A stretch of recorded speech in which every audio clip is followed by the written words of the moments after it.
এই ফুচকাটি দেখলে কেন জানি আমার স্কুল লাইফের কথা সবচেয়ে বেশি মনে পড়ে যায়। টিফিনটা হলেই এই ফুচকার জন্য এক দৌড় দিয়ে আগে চলে যেতাম ফুচকা খাওয়ার জন্য। এখনও আমার কাছে এই ফুচকাটি অনেক ভালো লাগে। আসসালামু আলাইকুম, সবাই কেমন আছেন? আলহামদুলিল্লাহ, আমিও ভালো আছি। আর আকাশে তো আজকে অনেক মেঘ ছিল। আমিও বাইরে যাব একটা কাজে।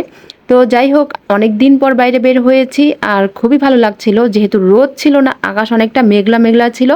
তো আবহাওয়াটা একটু ঠান্ডা ঠান্ডাই ছিল, খুবই ভালো লাগছিল। বাট রাস্তায় যখন নেমেছি তখন কিন্তু রাস্তার অবস্থা অনেক খারাপ ছিল।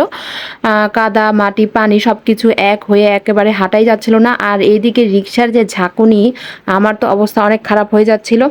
তো এইদিকে হাঁটতে হাঁটতে আমরা একটা ফুচকার দোকান পেয়ে গেছি। এই ফুচকাগুলো আমার কাছে এত ভালো লাগে যে আমি আর লোভ সামলাতে পারিনি। আর এখানে কিন্তু প্রায় সময়ই আমি খাই, আর অনেকবারই খেয়েছি এর আগে।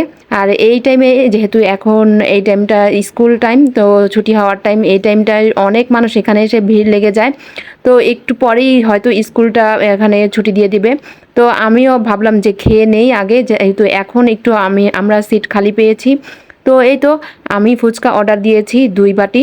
আর অনেক মজা লাগে আমার এই ফুচকাগুলো। জানি না কেন জানি স্কুল লাইফে এই ফুচকাটি এত ভালো লাগতো যে স্কুল লাইফে টিফিনটা হলেই আগে এক দৌড় দিতাম এই ফুচকা খাওয়ার জন্য। আর এত ভালো লাগতো যে টাকা হাতে থাকলে আগে এই ফুচকাটি খেয়ে নিতাম। এখনও প্রায় বাসার সামনে আসে, বাট খাই না। কেন জানি বাসার সামনেটা আসলে তেমন আমার কাছে ভালো লাগে না, কারণ এই ফুচকার স্বাদটা আসলে সব জায়গায় এক হয় না।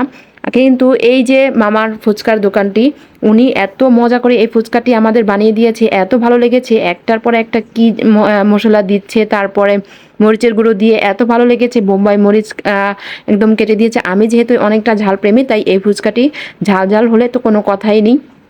আর আমি ইচ্ছা করেই অনেক ঝাল খেয়েছি, আমার অনেক ঝাল পছন্দ। আর এই তো ফুচকা খাওয়া শুরু করে দিয়েছি আমরা।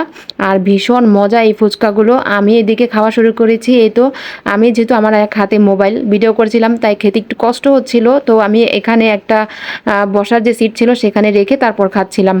আর টকটা তো ভীষণ রকমের মজা, কি বলবো, এত লোভনীয় ছিল।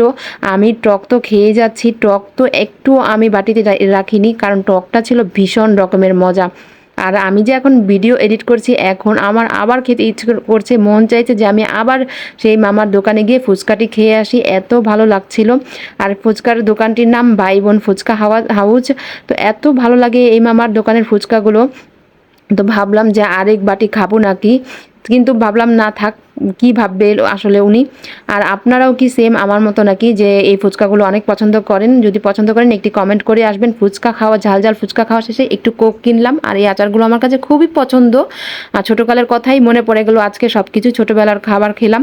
সবাই ভালো থাকবেন, সুস্থ থাকবেন।